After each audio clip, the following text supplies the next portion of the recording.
Good morning to all of you. My name is Dirk Schäfer, and I work in EUROCONTROL's Innovation Division in the Experimental Center here in Bretigny, France. And I welcome you to today's technical webinar in the EUROCONTROL Stakeholder Forum series. This webinar will focus on how real-time simulations support stakeholders in making the right operational decisions. We've invited very competent speakers from different air navigation service providers to share their experience with the real-time simulations which were carried out here at the Experimental Center in Bretigny. You will hear, I hope, how these simulations have helped to prepare major operational changes in their airspace, have helped build confidence that these changes are feasible as well as safe, and helped secure air traffic control acceptance.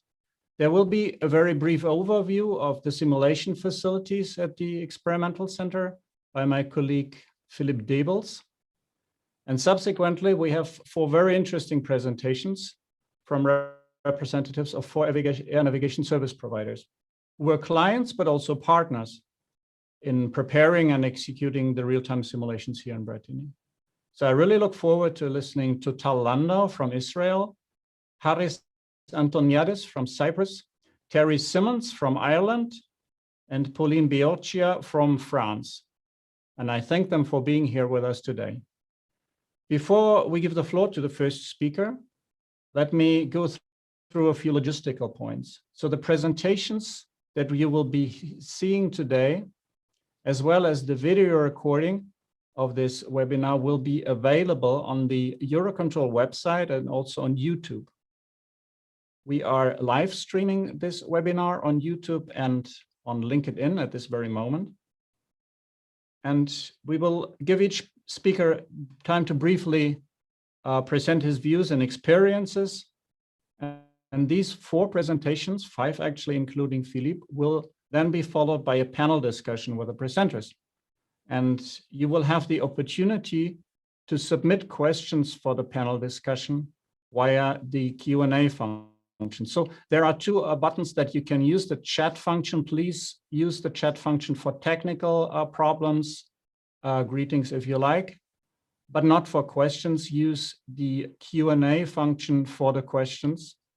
Type in your questions, and could I also please ask you to type in the name of the person whom you would like to ask that question, so that in the end, when we have the panel discussion, I can direct the question to the right person. There's an upvoting feature in Zoom that allows you to like questions, very much like on Facebook. And the questions with the highest number of likes, they will move up in the stack, and those, of course, will be the ones that I will take first and ask the presenters to answer. So if you encounter any technical issue, please use the chat function. For the questions, use the Q&A. And we may not be able to answer all questions live here today, but we'll try to follow up unanswered questions as much as possible. And therefore, it would be helpful if you submit the questions not in an anonymous way, but if you state your name. You can still submit them anonymously, of course, if you prefer. With that, it's my great pleasure now to introduce my colleague, Philip Debels. Philip is head of the simulation and validation infrastructure unit here at the EUROCONTROL Experimental Center. He's been working here for 10 years. And before that, he has been the head of EUROCONTROL's Center for Research and Simulation in Budapest, Hungary. His background is in electrical engineering. He holds a degree from the Vrije Universiteit Brussels, if I correct that pronouncedly. Otherwise, Philippe, correct me. Philippe, if you're ready, the floor is yours.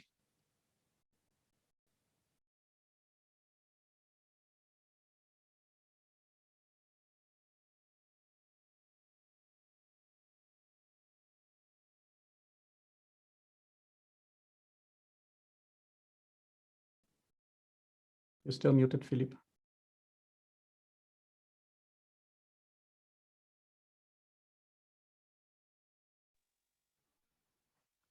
Thank you, Dirk. I will only use a few minutes after these last seconds to give you an overview of the simulation infrastructure we have here in Bretigny. As you can see from the slide here, we cover all the phases of a typical flight. Starting from the top left and going clockwise, you can see that for network management activities, we have two simulators. The Innov one is used to develop and test new concepts. And as these concepts mature, we will then be able to test them on the NMVP, which is a replica of the live system used by the NM in Brussels. Now on the air, to test some activities in the air, we have an Airbus A320 cockpit simulator. We use that to check if the solution we invent for ATC are not creating problems for the airspace users and to make sure that they are acceptable for them.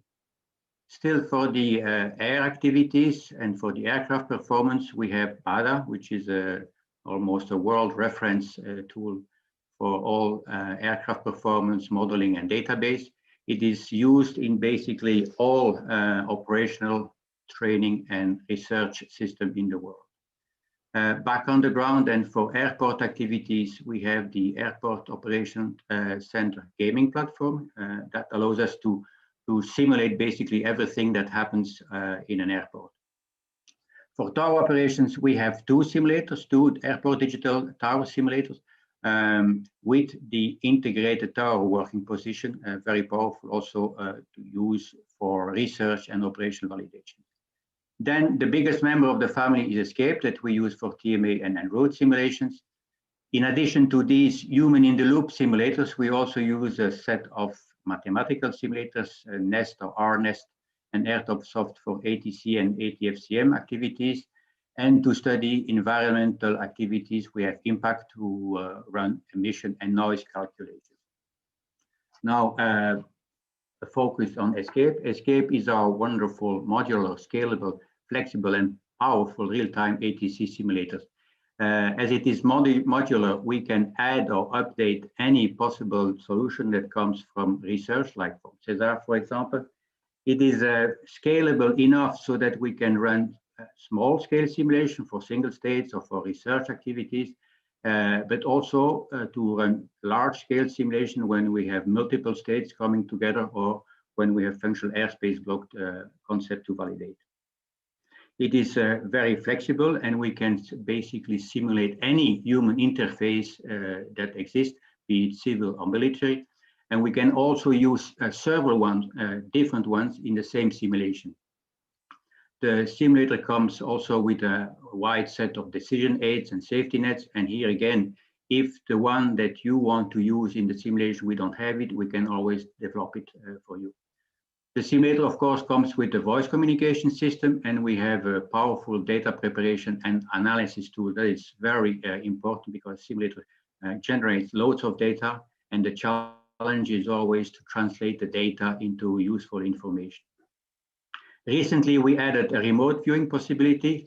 That came on very handy recently with the COVID crisis, as it avoided loads of traveling and visit on site for the preparation of the simulation.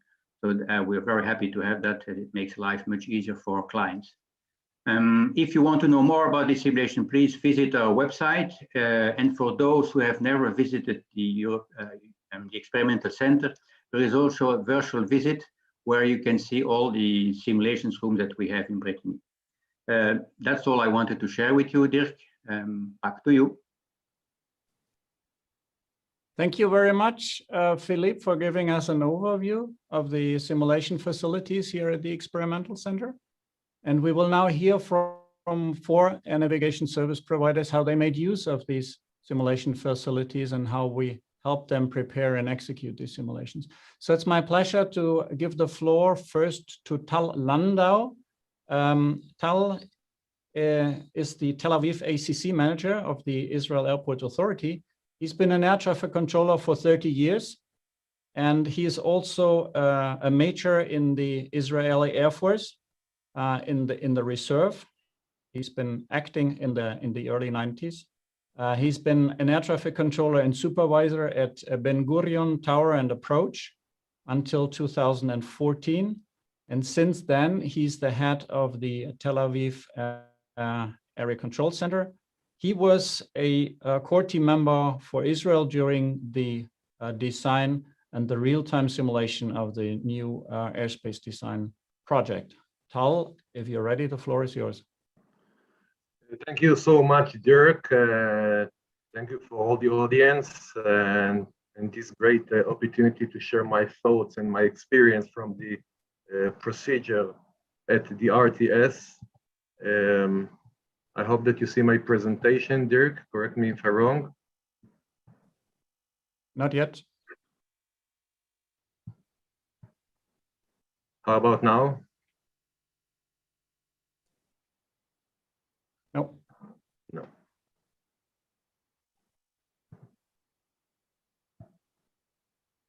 Bojan, perhaps you can share the presentation?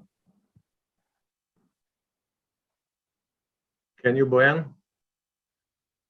Presentation coming up in a second, Jim.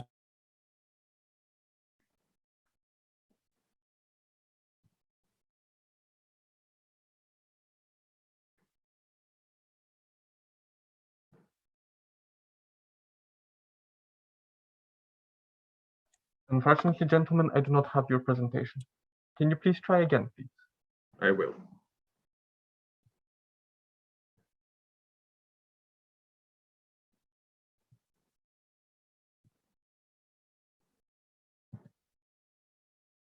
How is it now? Yeah, we see it. It's not in presentation mode yet, but we see your slides.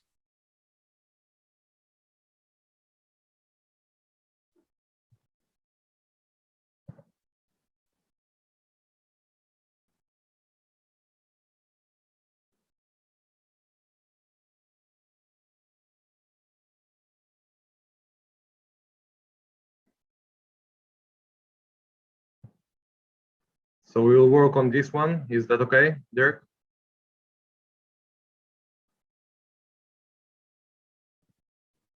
The upper part of my screen is black at the moment.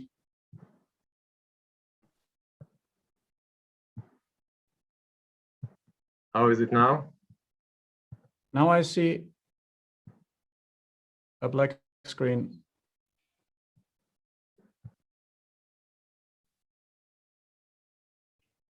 Now we see the presentation. Forgive me for this one.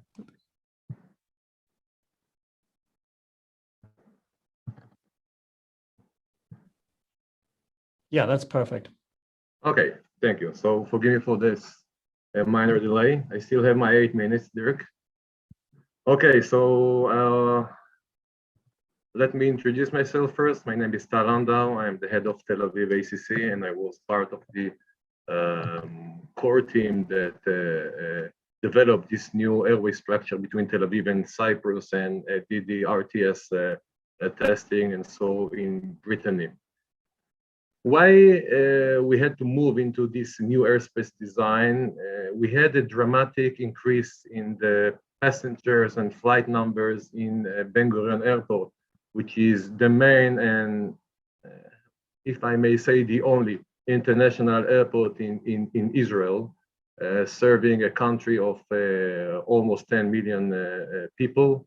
I remember as a young controller back in 1994 that we had about 4 million passengers in Ben Gurion. And before the COVID-19 crisis, we will start to think about 30 million passengers in a year, which really move us into the league of the big airports in Europe. The Jordanian flight is increasing also quite dramatically as the peace agreement with Jordan was signed back in 1995. We have 12 flights using the Israeli FIR to fly to and from Jordan. And during 2090s, we reach a peak days of more than 150 flights per day. You know, Israel is a state. We used to say that each state has an air force. Here in Israel, it's an air force which has a state. The air force, the Israeli air force, has its own needs for the training area to use the new platform that is just purchased from the USA. So we have to update the Israeli air force new training area and to install it within the new airspace design. Due to the massive increase in number of flights, we have to develop new 4 sectors within Tel Aviv FIR that can handle up to 1,500 movements per day. This is a prediction that we were thinking that can be reached by 2022, 2023, without taking into account the COVID-19 crisis that pushed down all the numbers. And of course, we had to make a room and to update the networking for the new overflight using Israeli FIR to and from Emirates, Saudi Arabia, and so, which is a part of the Abraham peace agreement between Israel and Emirates, and now this part of the sky can be used for overflights to and from the east.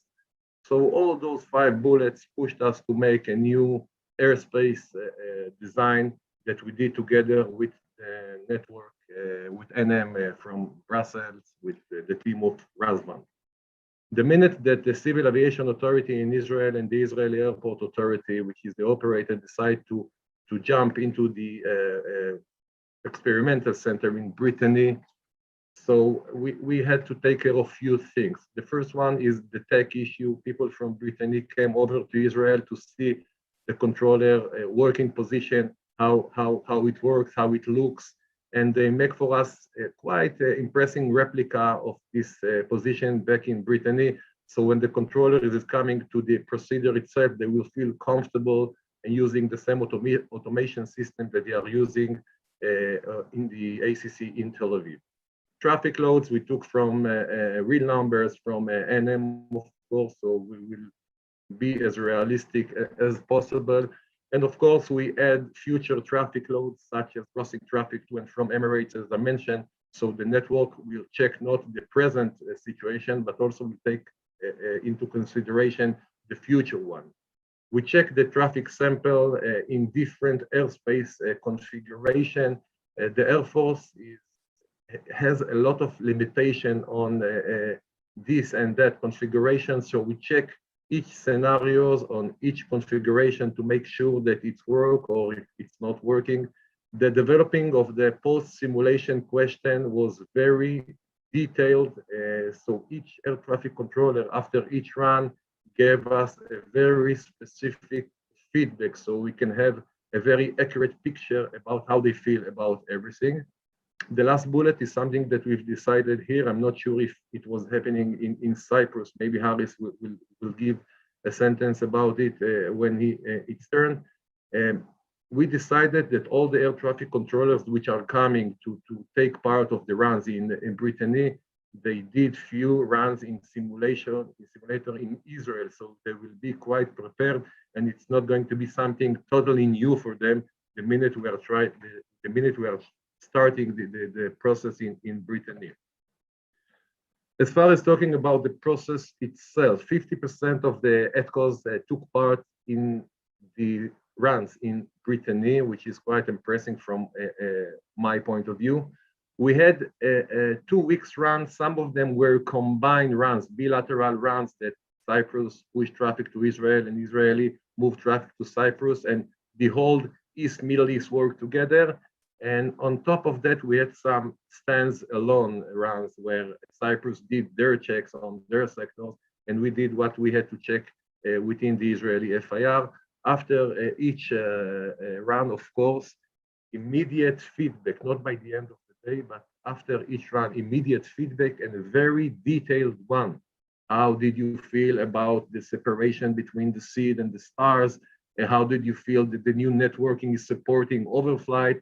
And so we will have a very detailed feedback from our ETCOs. And of course, during the whole process, we had an Israeli Air Force representative in the room in Brittany, so we can fix what had to be fixed on real time. From my point of view, the center in Brittany is a state-of-the-art laboratory. We did a great testing of the airspace, the new airspace design.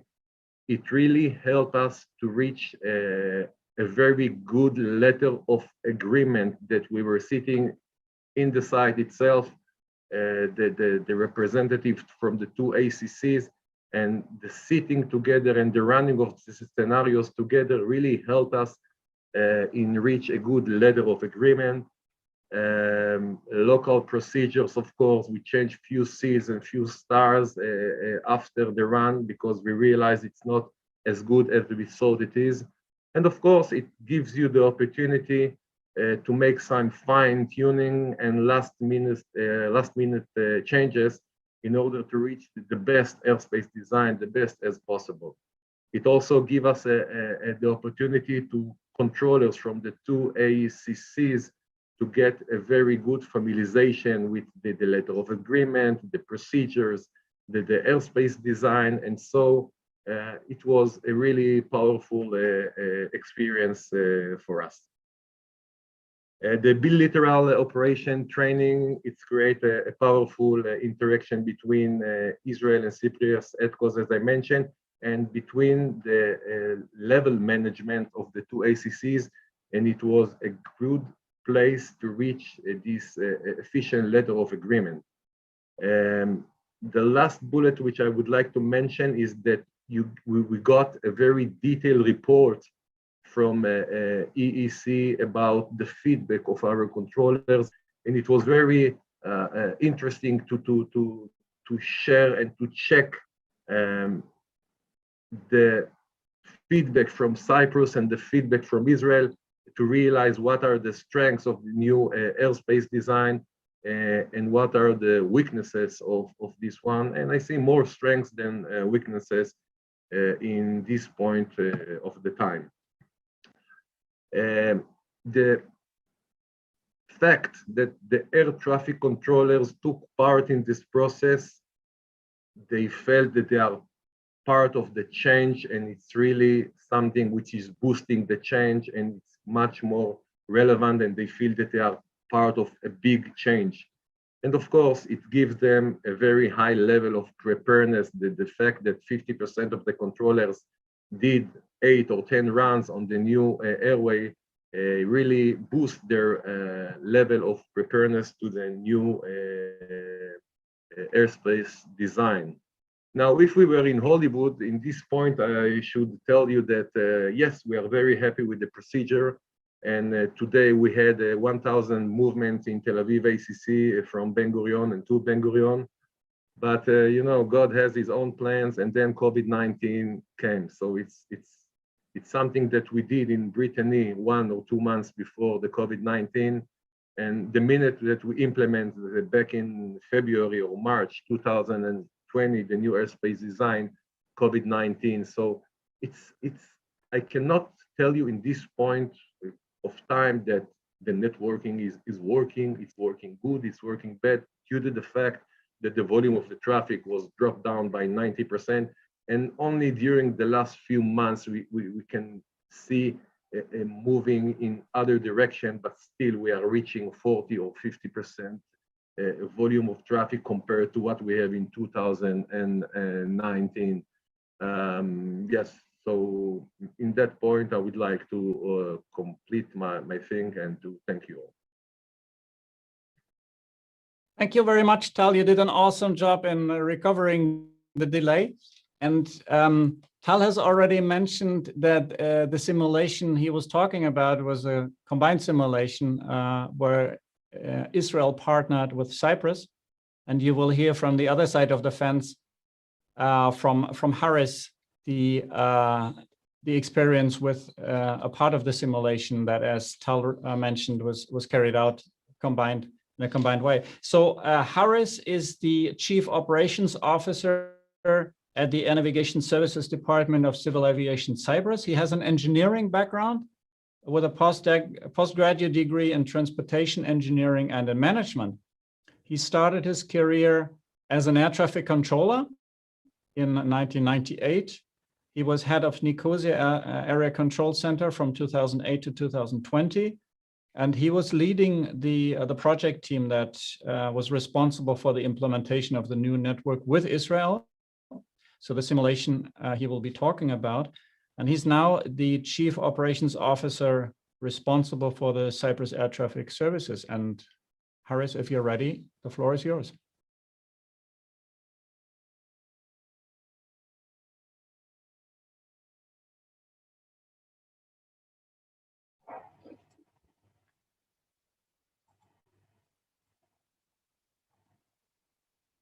Okay, can you see my screen? Yes, we can. Perfect. So thanks, Dirk.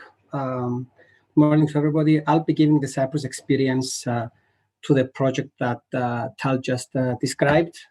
Basically, it was the redesign of the network serving the two states, Cyprus and Israel, for better efficiency. As mentioned, the real-time simulation was a major project task that facilitated the whole decision-making for the project point of view. The project lasted for 2 years, from 2018 to 2020. It was a high investment project with respect to the full-time equivalent that was invested in all the project stages. It involved 100% of the Nicosia ICC ADCOs in training and visiting the Brettini simulator. On the complexity scale, I would easily judge now, in the hindsight, that it was probably the most complex project that was undertaken by a small unit like Nicosia ICC, with a major objective of efficiency in the throughput between the two states. As mentioned before, the decision to run an RTS was an early decision of the project because everybody realized that without the presence of an RTS in the project, in the recipe, things would not be so bright as it turned to be. So let's talk a bit about the project itself. As I said, the major goal was to increase the throughput between the two states. Ben Gurion Airport is a major feeder for Nicosia FIR. It accounts for 55% of the flights on a busy summer day. The other goal was to increase efficiency within the sector that was serving the Ben Gurion TMA. Increase also the ADCO efficiency by reducing the workload, creating a better route network for all the ADCOs working in the sector, with addressing the military needs that just Tal said regarding the real security needs of the Israeli Air Force. And all this without compromising the current safety levels in the sector. Safety is above all. So for those interested, is moving from the network to the left to the network on the right, with some added DCTs in the recipe for better connectivity. So let's talk about the challenges and solutions that we encountered from the start of the project. Let's start from the paperwork.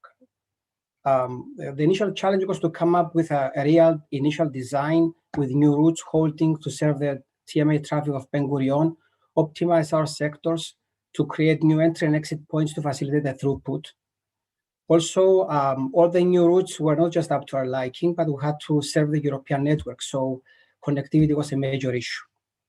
Another challenge we had to face was our limited experience in large-scale network changes and the lack of tools in order to gather some initial benefits for the whole effort to see if the whole project is feasible.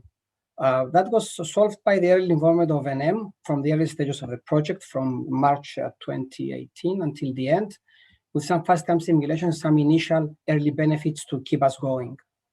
And then let's go to real life. What real life demands is not just paperwork. We need some hard and solid evidences for the verification of the design. We had the safety manager running after us that we have to verify that what we are doing will be safe and acceptable. We had to overcome the human skepticism. ADCOs are not the best task for, the best workforce to lead in this kind of changes. For an ADCO, it's a black and white, whereas for us all, it's the 50 shades of gray in this kind of areas. We overcame this challenge by using the RTS, by getting hands-on experience, getting some comprehensive training for ADCOs, having the ADCOs interact with each other with the project team, and getting some real data. So that's where the RTS blends in the whole project. So as mentioned, the RTS was deemed to be a smart solution for the project. First of all, because of scalability. We knew that at an RTS installation, we could simulate as many sectors as we wanted. And in fact, instead of simulating just one sector that was adjacent to Israel, we came up simulating 3 sectors within Nicosia FIR that were feeding the sector with Tel Aviv. The second issue was that we needed to measure human performance on the new network and get some real results to drive the change. The third, another scope is that we had to emulate reality, and reality cannot be emulated with just one sector simulation at Nicosia. but we had to emulate the whole control room. And we got the chance to test teamwork in an environment like a big real-time simulator. So thinking back now in 2019-20, where we had the exercise, I wouldn't find another alternative to substitute the real-time simulation in this kind of changes. I wouldn't think of something else that would give me the assurance that I could move forward with a change. And following on that, let's talk a bit about Bretigny, why it was chosen as the appropriate solution to this task. It's because of the similar capabilities. We knew that Bretigny had the escape platform. They had all the capacity we needed to simulate our ACC.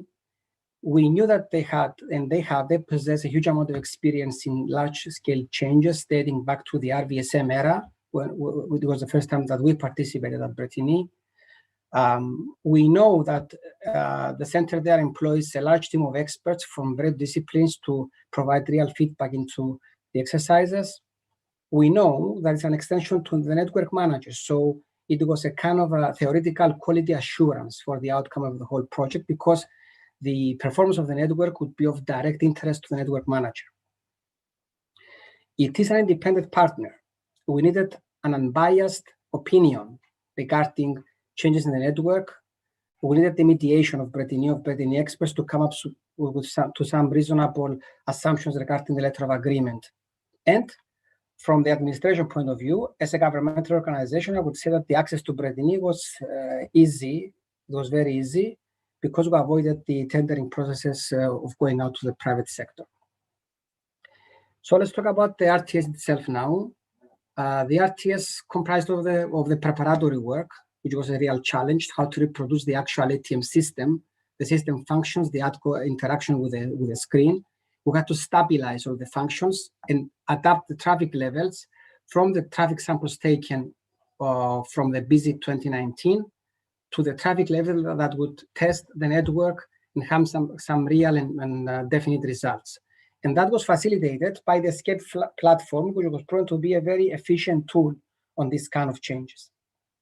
Following that, and after the RTS was running, we had to draft a new LOA with Israel via testing various flows, various scenarios, coordination levels, the position of the holdings, etc., and to test our capacity limits, our monitoring values, following up the theoretical Kaban study that was executed in Cyprus before the initiation of the RTS. So regarding the benefits now we gathered from this experience, from the direct side, I would say that the whole experimentation with the network and the testing of the various elements of the network were very beneficial. We as managers had a decision-driven implementation. It was all our decisions were based on data provided by the RTS, and we got the assurance that the return of investment regarding the FTE was something that was supported by data. From the indirect side, as Tal mentioned before, we got staff involved. We gave them ownership of the project. We gave them a voice. We got real feedback. We managed to get some training, whereas along the RTS. But most of all, we got the people of two states getting together, discussing their real ATC needs, discussing their worries, seeing the real problems of handing in late or early, and so on. From the efficiency scale, I'm glad to say that based on the 2020 traffic that was really low due to COVID, we managed to save almost 2 million nautical miles worth of efficiency savings and some 60 tons of CO2. What the official lies ahead now with regards to the new network, you know that the network was implemented on the RX cycle of the 20th of March of 2020, immediately after the COVID crisis, with low traffic, so it was not really tested under heavy traffic. And as the real traffic increases, we would need to practice with it, play with it, get used to the new separations, get used to the new sequencing, spacing needed for Ben Gurion, and we need to monitor closely our new sector loads and the new monitoring values. For this, we have planning to introduce the escape platform in CY in Cyprus. We are in contact with Bretigny in order to have a mini version of the escape platform for our local needs.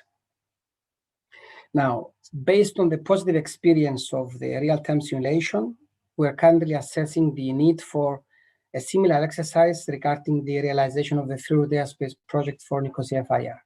And for closing, I would like to thank both Brittany staff for their excellent cooperation and the final report delivered, but also the colleagues from Israel that they made this change a reality. Thank you very much. Thank you very much, Harris, for this interesting presentation. And I'm glad to report that Tal and you are still talking and having plans to have a beer together after the simulation. So it must have been a pleasant exercise for both of you. So thank you very much for this. And we will now move away far away from Israel and Cyprus and go to beautiful Ireland and listen to the presentation of Terry. Terry Simmons is an ATM operations and airspace and navigation specialist at Dublin Airport and works for the Irish Aviation Authority. He has participated for some 20 years in initiatives to improve arrival and departure operations at some of the biggest airports across Europe. And this includes FAR, which I think was in the early 1990s, the 4D planner in FAR specifically, the Amon and Demon projects and Point Merge, and the terminal airspace initiatives at EUROCONTROL. He's also previously been involved with initiatives to make major changes to London TMA. And if you're ready, Terry, the floor is yours. Thank you, Dirk. Good morning, everybody. Just a nice little picture there of our new tower at Dublin Airport there. And just to confirm, I work for the Irish Air Navigation Service Provider. We are about to be legally split from our CAA, the IAA, in August. So why did we start down this process? Point Merge was brought in at the start of 2013, and that enabled us to accommodate the traffic growth through the 2010 to 2015. And since then, traffic rose to 2019 exponentially. So by 2019, we were regularly doing 50 movements an hour off a single runway, 232,000 movements, and over 33 million passengers at Dublin Airport. So unsurprisingly, it was decided that a parallel runway was needed to accommodate future demand. Just to give you an idea of that, the one marked in the yellow to the north there is the plan for the north runway, the existing south runway, and a crosswind runway was all we had previously. And there's a nice picture there of them starting to build the new runway. So why EUROCONTROL's Experimental Centre? Harris has mentioned some of the reasons there that we went there. Internationally renowned. I first went to Brittany as a controller in 1988 to do a London simulation. And since then, they have grown in their expertise and their technical capabilities. But most of all, they provide independent, non-biased assessments. They're highly experienced then and well-resourced to carry out RTS. Also very important to us as we move into a much more regulated environment, we needed their expertise to conduct the human factor studies and the associated validation of the procedures that we wanted to test with the EUROCONTROL validation modeling system, common model modeling system. Very important also, we didn't get it all right at the start, despite some preparation. We would find during the RTS itself, we needed to change scenarios, we needed to change HMI, we needed to do various technical changes, and the staff at Brittany were very willing and able to work after the normal working day to provide us with a new system for the morning. So the two real objectives of it, the real-time simulation, the main objective was to analyze our CONOPS, our operational concept, which is airspace design, procedures, and the system support, to support our parallel runway operations right into the long term. So we're trying there to future-proof our operation. We don't want to change it too much again as we move forward. But specifically for the RTS at Brittany in 2018, we were looking at 2023 forecast traffic and then added another 40%. So we were looking at 1,250 movements a day. Now that would be on 2 runways rather than 1, so it eases the burden somewhat. So conduct-wise, 13 days of the main RTS followed as 2 single weeks of preparation and an acceptance by the project team down at Brittany, and then Stephen Byrne, the project leader for this, led the team over to Paris. They didn't get too much resistance from controllers for that, I can assure you, to carry out 3 to 4 exercises a day, debriefs after every exercise. At the end of every day, Brittany did the e-questionnaires on screen and verbally, and then 10 staff were used per exercise. I won't read out the various, those are the sectors that we staff for this in our concept of operations.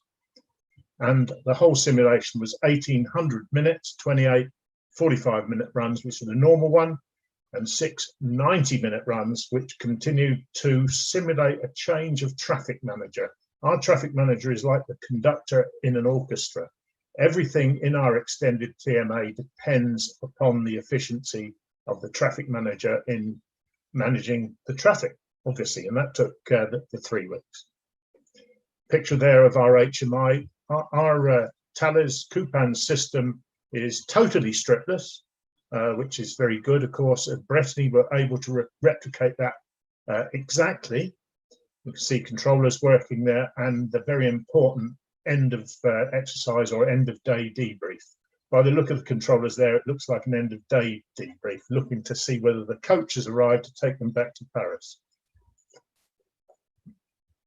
So Brittany assessed our performance obviously in safety terms, but in capacity mainly, efficiency, and the stability of our concept of operation, predictability of operations. For human factors, and we totally relied upon the EEC staff for this, looking at ATCO acceptability, their roles and their tasks, workload by the use of the traditional ISA system, and also by questionnaires, the coordination between the sectors, and the overall situational awareness of controllers. Results. I shan't be asking questions on this one, obviously, but we asked Brittany to look at 18 different parameters, and we asked for them to look to see whether we'd satisfied the performance claims on each of those issues. The blue ones there, the concept of operations that we presented to be simulated were 100% effective and accepted. The grey ones were partially accepted and needed more work. And anticipating a question there, we had to redesign some of the sectors, some of the SIDS and stars. We got rid of our offload procedure concept. Even though it worked for ATC, it didn't work for the profiles of the operators. The aircraft were too low, too far away from the airport. So we got a lot out of this, a huge amount of work from Brittany, and a very comprehensive report, which has led us to do some more prototyping simulations to refine the concepts that we tested at Brittany. Just to finish up then, a couple of nice little pictures of our new tower, showing the runways, showing unfortunately the apron with a lot of aircraft not operating during this crisis, and what we call in Ireland the mountains in the background. And for the runway itself, which is why we were doing it overall, looking from the east, runway 28 right, again looking at the Ryanair aircraft parked on the apron next to Pier 1, which is their normal operating area, and looking from the west down the runway on 10 left. And that's it from me, Dirk. Excellent. Thank you very much, Terry, for this overview. And we will now hand the floor to our last panelist, Pauline Beorchia. She's been an air traffic controller at the Roissy Charles de Gaulle Airport for 5 years, which also means that she's much younger than the rest of us. And she has now been seconded to the PBN to ILS project since January this year. And if you don't know what PBN to ILS is, hang on, Pauline will explain that. Pauline, if you're ready. Yes, thank you.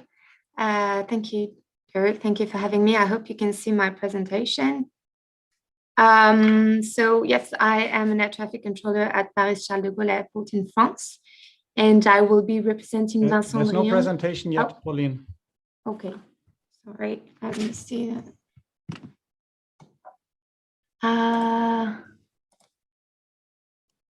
There you go. Maybe you can see it now. Yes, perfect. Okay, so I will be representing Vincent Briand, chief of the PBN to ILS project, who was not available today, unfortunately. I will quickly try to present to you an overview of Paris Charles de Gaulle Airport and its main particularities. And I'll be talking then about one of the current projects that we are part of that is called PBN to ILS and why we have collaborated with EUROCONTROL in Bretigny for that very project and asked for their expertise in real-time simulations. Now in Roissy Charles de Gaulle, we have 4 runways displayed as 2 sets of twin runways, one at the north and one at the south of the airfield. Here is a view of one of our radar screens, where you can also see Le Bourget airfield, which is very close, and for which we are handling the approach control. Here you have the city of Paris, and at the very bottom, there is Orly airfield, the second biggest airport in France. If we get a little closer, we can see the main particularity of Paris Charles de Gaulle. It is what we call triple simultaneous parallel approach. And indeed, the final axes are all separated by less than 3 nautical miles from one another. And that means that all of the traffic in that very small area is dependent on one another up until the moment they're established on the localizer or the RNP final axis. Now, this is how it works at the moment in Charles de Gaulle. It's radar vectoring, of course, because arrival for northern runways and arrivals for southern runways are dependent. We have to maintain 1,000 feet of vertical separation between them. Hence, we have a low regulation area at 4,000 feet and a high regulation area at 5,000. To enable traffic in the high regulation area to descend on the right glide path, traffic in the low regulation area has to be leveled very early on. And we observe that it happens in average 8 miles before interception, which is quite a big distance to be at a low altitude because it generates more fuel consumption, more dioxide emissions, and more noise. So this setup can therefore be a little tricky, and particularly in moments of high traffic load, as we had between 1,500 movements to 2,000 movements a day in the pre-COVID era, of course. And it has sometimes led to losses of separation in the area of final interception. Thus, in 2013, the French Air Safety Investigation Authority has published a report asking us to investigate new ways of handling arrival flows in order to improve safety. This report has led to new research, initially part of the CESAR program, with exploratory simulations in EUROCONTROL in Brittany at first, and then included new environmental challenges after the National Convention of Air Transport in France. And this is how the PBN to ILS project was born. Now I'll try and explain quickly how the concept works so that you can understand why we needed to test some of the new techniques in a simulator. The point is to create RNAV segments that lead to the final axis, and then instead of sequencing aircraft on the approach fix, we regulate them on the first or second waypoints of the segments separated by more than 3 miles from the parallel segments. And therefore, there's no need to maintain 1,000 feet of vertical separation between aircraft anymore, at least between aircraft for northern runways and aircraft for southern runways. They are now independent and can perform not continuous descent all the time, but at least a smoother descent. Once established on the segments, the traffic will follow them with precision until the interception of the localizer. And the novelty here regarding other airports already using that technique is that we want to prove this is precise enough with only RNP1 requirements, which is the highest requirement we can ask for regarding the type of traffic on our platform. Also, to make this concept work, we had to include cross downwinds to segregate flow, redistribute them in the right areas, and concentrate them on the less populated ones. And this generates new crossing points at high altitude, but much less in the regulation area. And it aims at being safer. So the use of real-time simulations appear to quickly be a necessity for a few reasons. First of all, obviously to test if the concept was feasible on the piloting aspect and mostly on the air traffic control aspect. Also, we needed it to be tested by Charles de Gaulle controllers who were not part of the initial conception so that we could get unbiased comments and therefore impartial validation. And finally, real-time simulations could help us compare with exactly the same amount of traffic coming in at the exact same moments, the differences between our rate of vectoring and the new concept, and therefore properly measure how much we could gain in continuous descents, in flow concentration, and in length of trajectories. And all these data could be added in our cost and benefits analysis. Now, why did we come to Brittany knowing that we have our own simulators in Charles de Gaulle? Well, we have tested our concept in Charles de Gaulle as well. So it is actually definitely an asset to have two sets of data from two different simulators. But mostly Brittany appeared to be very useful because it could mimic continuous descent, which our simulator in Roissy couldn't. And it was a very valuable data for us. And finally, we got to benefit from their expertise in measurements, in analysis, and knowing that it was in a completely neutral environment. So since 2013, we've had the chance to realize around 20 sessions of simulations in Brittany with around 30 air traffic controllers from Charles de Gaulle. And we've actually had our last session in June, so a few weeks ago. And one more is planned for next November, as we are getting closer to the operational implementation scheduled in 2023. And for our latest session, we've tested two scenarios in a facing east configuration, one scenario in facing west. And we've been using the real traffic we had in 2019 using a pre-COVID type of workload for simulations. What we actually gained from so far from these simulations and what we are hoping to continue to benefit from is first of all the opportunity to strengthen our belief that the project is viable. For instance, we needed to make sure that the cross downwinds didn't lengthen too much the trajectories and therefore cancel the gain in continuous descent in fuel consumption. It helped us choose between many initial designs of trajectories, PBN segments, positioning of the downwinds regarding the rest of the environment and sectors. We identified new hotspots and changed the trajectories when safety was at stake in these cases. And it is currently helping us to gather arguments to help choose between the two facing east scenarios that I talked about, and also to help choose the most relevant frequency for secondary traffic to be on and manage workload better on each position of control.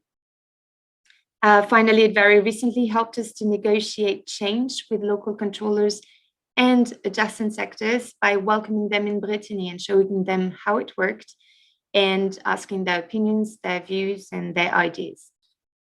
In our future sessions, our new objectives will be set on testing the concept in abnormal situations, hopefully next November. Thank you very much for listening, and I'll be happy to answer any questions you may have. Thank you. Thank you very much, Pauline, for this interesting overview. And we will now go into the panel discussion.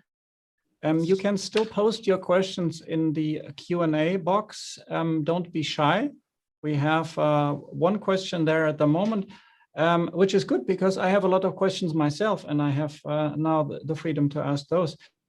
I would like to start with a question concerning the preparation of a simulation. Now, a simulation doesn't start the moment the controllers get out of the coach in the morning and walk into the ops room. Simulation starts months and sometimes years before that.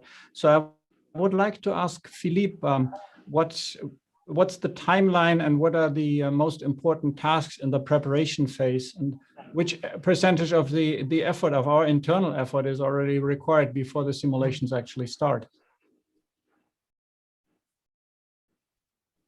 Yes, thank you for this question. Indeed, it's important to know that the simulation is not just only about the 2 or 3 weeks of actual simulation. It takes roughly 8 months to prepare a simulation. Then we run about 2 weeks of simulation, and then it takes another 3 months to analyze all the data. And I often like to compare that with what happens at the Large Hadron Collider in Geneva. You have 2 years of preparation for the exercise. Exercise takes 1 second, and then you have 3 years to analyze the data. So the preparation is essential, just to make sure that the data we will produce with the simulation is reliable, can be used to take decisions. And then the analysis phase is also very important. As I said in my speech, we produce data, but the client doesn't want data. The client wants information, wants recommendation, wants knowledge. And that is where the challenge really lies, is to convert the data into information. We do that, not our own, of course, together with the experts of the clients. So in total, a typical simulation is between 1 year and 15 months, depending on the complexity.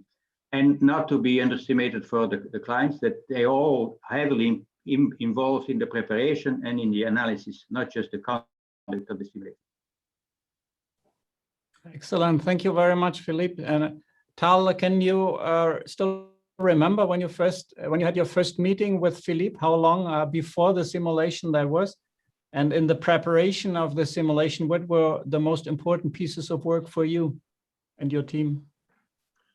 Yes, actually the process with the RTS had 2 steps. The first one was when Israel stepped into this facility alone, and then in the second stage, Cyprus joined the process.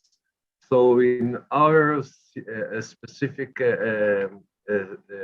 check, it took almost 2 years, because the implementation of the new airspace design was postponed for another 1 year until we implement it together with Cyprus. I think that the time frame which Philippe mentioned of about between 12 to 15 months is something really reasonable to make the replica of the air traffic control position, to think with Adrian about the traffic sample and the different scenarios, and to think about the questionnaire and the feedback with Lawrence and his people. So I don't have my calendar and my schedule right in front of me, but I think, yes, we are talking about a process that you have to look for about 1 year or 15 months before the RTS itself. Yes. Excellent. Thank you, Tal. And before we take before we take questions from the audience, I would like to hear from Terry something specific to the objectives of the simulation. The point merge system, actually, you mentioned it was introduced in Dublin in 2012 for runway 28 and 2015 for runway 10, which I think is now runway 10R, 10 right. Certainly, introducing a second runway will have repercussions for the operations of point merge in Dublin. And could you tell us how they were addressed in the real-time simulations? Yeah, the procedure was slightly changed. The traffic flows still come through the same entry points into Dublin airspace. So it's a question of allocating the traffic to whichever runway that's going to be used. Now, environmental reasons and planning conditions mean that probably we're only going to be able to use segregated mode for most of the day, even though from 6 o'clock in the morning to approximately 9 o'clock local, we will be able to use independent departure mode. But from the point merge system, what we've done is to slightly change the instrument approach procedure to start in a different place, but we're only using the same sequence legs. The aircraft will be in one stream until they get there, and then they'll be directed to either runway using RNAV. So it still works for us at the moment. It's also been observed that you can get more aircraft on the sequence legs if you're actually going to 2 runways rather than 1. Excellent, Terry. Thank you very much. And Pauline, excuse me if I get you started on a slightly provocative question, but whilst we're talking about point merge, I'm wondering whether point merge would it have been an alternative to PBN to ILS for Charles de Gaulle Airport? Point merge has actually been considered at first, at the very beginning of the project. It's been tested in simulations, but unfortunately our airspace is very limited because of the proximity with Le Bourget and with the city of Paris and Orly. So in the north, it was tested and it was working kind of, but in the south, it was undoable. And that's why we came to that idea of PBN to ILS, which was kind of a hybrid of point merge, but without the dog legs, without the legs, actually. Thank you. And whilst you have the conch, Pauline, the PBN to ILS concept, is it applicable to other airports in France? Is it presently being evaluated and tested for other airports in France or internationally? It is already in use in some airports in France, but without parallel runways and parallel approach. Of course, the concept will be applicable to other airports, and it's being thought of for, I think, Nice and Orly are thinking about it, and Lille and Bordeaux are also starting to implement it. So it's not just Roissy, obviously, but we are trying to adapt it to every airport, which has a very different area. Excellent, thank you. And now turning to Harris, you conveyed in your presentation the image of the safety manager running behind you for the simulations. I was wondering how the simulation results have fed into the safety case, and was there one combined safety case for Israel and Cyprus, or was there a separate safety case on either side of the fence? We'll start from the second part of the question. I would say that Cyprus and Israel were under different regulatory regimes. So we're part of the EU, so we're under the CES regulations, where the IAA is under its own regulator. So it was a separate safety case. Well, I talked about real evidences and the data and data-driven decisions. We had to prove arguments like, is the new network acceptably safe? Are the new procedures tested? Are the people competent? Are the holding patterns suitably designed? Are, for example, is the final design serving its purpose? So on. So basically, what we have managed to do was to collect all this data and create the regulatory evidence as needed to come up to the final decision that the new network could move on and that's acceptably safe. That was the aim of the evidences. Excellent. Can I hear your version, Tal, as well from the Israel point of view?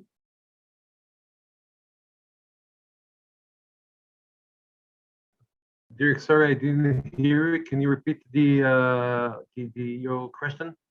Yeah, I was asking Harris about a combined or a separate safety case for the simulations concerning Israel and Cyprus, and how the results of the simulation feed into the safety case. Now, Harris was saying there were two separate safety cases because you're in the two regulatory regimes. So I was wondering how the outcomes of the simulations conducted in Bretigny informed your safety case. Yeah. So yes, we have different safety case. However, the final report that was represented by Brittany to both parties can show us very detailed the feedback of our ETCOs about the weakness and the strengths of this new airspace structure. For example, Harris, if I may mention, the holding pad. I think both sides showed us quite bright that the holding patterns on the edge between Cyprus and Israeli file is not as strong or as good we thought it is. So, you know, without focusing on a very specific safety case, from looking on both reports for both parties, we can see this particular side of the new airspace design as something that we have to make it stronger in the future and to talk about it again without getting into, you know, common safety cases for both sides. Excellent, thank you, Tal. I'll turn to a question submitted by the audience, and quite on top of the stack is a question concerning technical standards that suppliers have to comply with. Well, do we have suppliers in that sense? Philippe, I'll pass the question to you. What are the technical standards for the different aspects and the different parts of the simulation that hook into one another?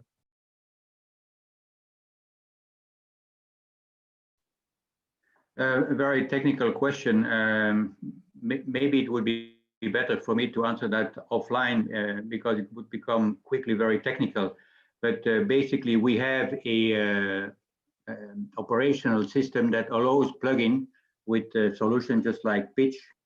Some of them know it, that allows us to interface the simulator with other simulators or with other modules. So some standards exist. But offline, I can give more technical details if needed. Excellent. Thank you very much, Philippe. You may have seen, if you submitted a question, that our panel members can also answer the questions in typing. Tal has already typed in a few questions on very specific questions, which I welcome. So Philippe, I invite you also to maybe to write something more specific into the chat. Whilst you hold the conch, there are questions concerning the pseudo-pilot concept for the ops room, and one of them is related to the use of artificial intelligence for potentially replacing pseudo-pilots, for example, using speech recognition.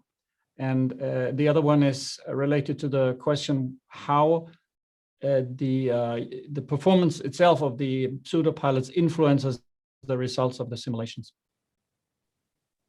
Again, thank you for the question. Indeed, we are looking into using virtual pseudo-piloting, but we will never use them in the actual measured exercise because we believe it is important to achieve a high degree of realism in a real-time simulation, and high realism means also real pilot, human pilots with all their behavior. But for all the preparatory phases, which can be very cumbersome and lengthy, there we could easily use virtual pseudo-piloting solutions because the realism there is not essential. Then the performance of the pilot, as I said, it is important that we have a very realistic environment and therefore real pilots with their accents, with their capability of answering very fast. And I remember a situation in Dublin where the Dublin controllers were so busy and talking so fast that our pilots had some trouble to following the flow of instructions. But that was also very realistic. Yeah? Excellent, thank you very much. We have a question, a very technical question also, but an excellent question for Pauline in the chat. Regarding the cross-downwind routing, is it complemented with any form of artificial intelligence to decide which aircraft will take that path? What are the type of consideration factors that are involved to decide eligibility for the cross-downwind route? And he congratulates you on a great presentation today. Thank you. Regarding the cross-downwinds, we actually, the first requirement was to segregate flows so that they don't cross in the interception area, but they cross before and then they access the northern runway. So traffic that will land on the northern runway will be sent in the northern area of the airfield. We have 4 entry points in Charles de Gaulle, 2 at the north and 2 at the south. So that does influence where whether the traffic will go to the northern runway or southern runways. But we are also thinking of a new device, new tools to help decide and give more information about whether this aircraft will be more intelligent to land him on the northern runways or southern runways, regarding the length of the route, the fuel consumption. And we are thinking about it. Of course, it's not being developed yet, but it's we're thinking about what's called a green Aman systems. I don't know if that sounds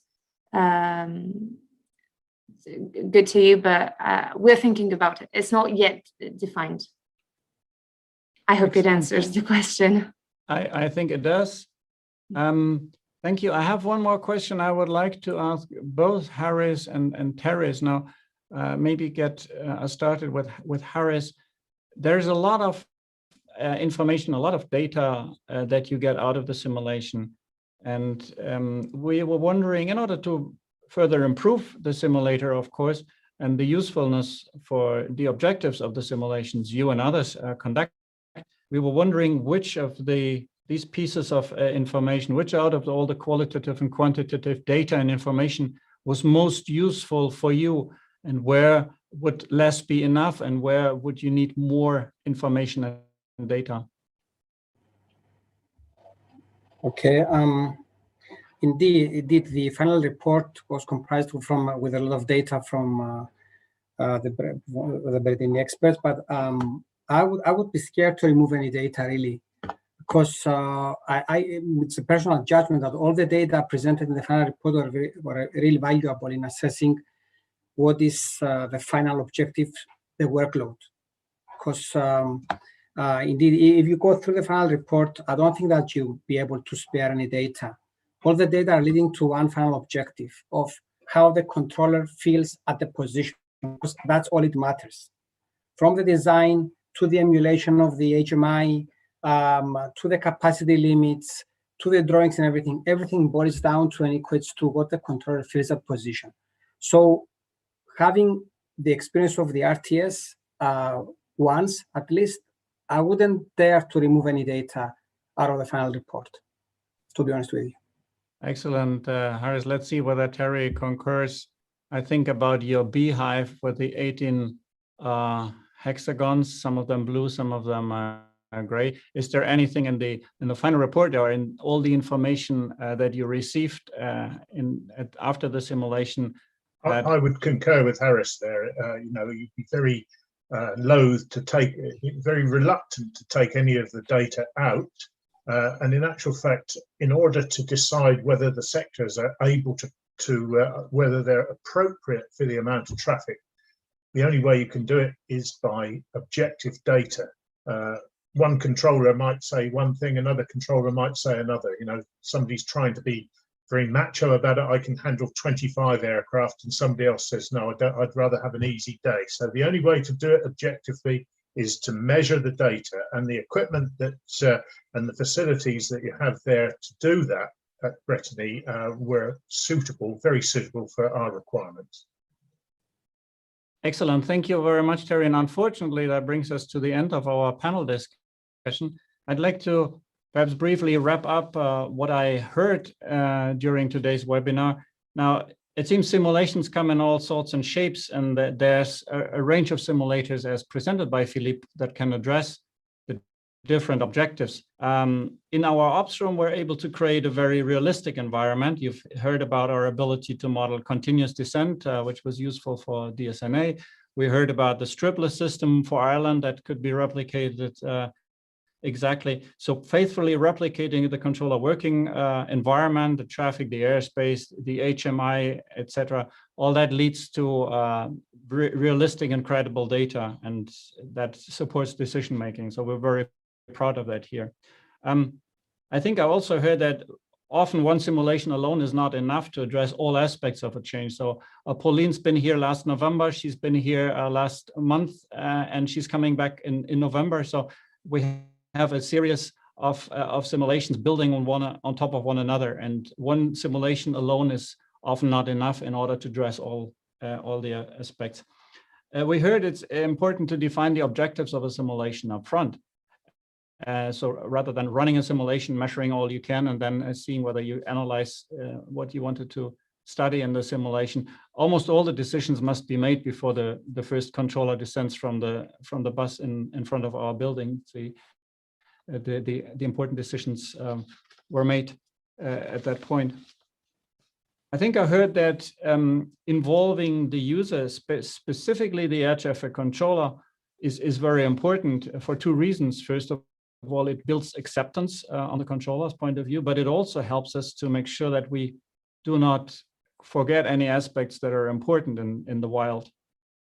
And that adds to credibility. And I think concluding, I would say that welcoming our operational stakeholders, the airports, the airlines, and specifically the air navigation service providers and their air traffic controllers here in Bretigny is a great source of pleasure and inspiration, not only for Philippe and his team, but for the whole experimental center. So with that, I thank you very much for being here today, for sharing your experience with the real-time simulations conducted here. And before announcing the next webinar, I would like to give you the opportunity to share some final thoughts with us. Tal, if you want. Yes, thank you, Dirk. And again, thank you for the great opportunity to participate in this webinar. You know, Israel is the last country to join EUROCONTROL. We did it together with Morocco some 5 years ago. So for me, it was the first time to see the facility in Brittany. Before that, I got familiar with the facility of the DFS in Frankfurt and Skygate in Zurich, and the Bournemouth Nuts facility in South England, as well as Oklahoma City, or the facility of the FAA. And what I've learned, and again, as I mentioned on one of my slides, it was a great pleasure to work with you guys. It is a state-of-the-art, the very high-class simulator facility, not only by simulating, but also with the data analyze and the final report. It was something really learnable for me to work with you guys. Thank you.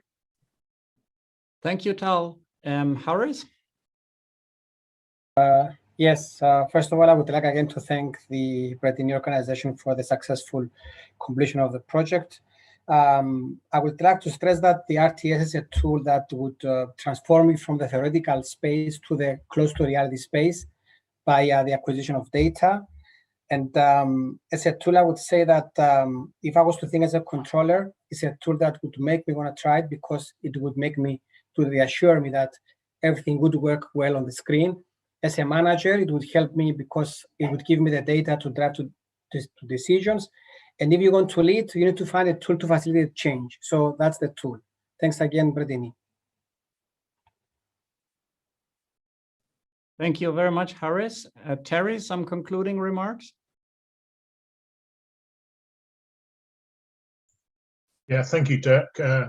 I'll echo the thanks of the other panelists to you for facilitating this. Most ANSPs nowadays have very adequate facilities to carry out their own ATC simulations. You know, we have simulation facilities both for radar, and we have a 360-degree tower simulator as well. However, what we don't have is the functionality that the EUROCONTROL Experimental Center has for data assessment, and we don't have the validation tools necessary that we need to submit to our regulator to prove to them that the operational concepts we're developing are safe, efficient, and fit for purpose. So even though I work for EUROCONTROL, and you didn't pay me for this, but the E in the middle of EUROCONTROL Experimental Center, the middle E could be experts. So thank you for what you've done for us in the past. Thank you, Terry. That's too kind. Thank you very much. And the last word goes to Pauline. Yes, I won't repeat all the things that have been said by the other panelists, but I think we gain from the same perspectives Although I just want to say thank you very much for this webinar, for welcoming us, and also to all the teams we've been working on with in Bretigny. They were super experimented, they were super welcoming, and it's been a pleasure. And I am looking forward to continue to be working with them next November and hopefully next year's. Thank you. Excellent. Thank you, Pauline. We look forward to welcoming you back here in November. And I would like to thank all of you for being here, for sharing your experience, for answering questions from our audience. I would also like to thank the audience. Thank you very much for tuning in and listening to this webinar. We have a next webinar coming up on the 12th of July, which is on intermodality and regional connectivity. And you find more information about that on our corporate webpage, and you can also register there. So the video recording of this webinar will be made available on LinkedIn and YouTube very shortly. And we conclude this webinar now. Thank you again to everybody who's attended. Thank you very much to the panelists, and goodbye. Right.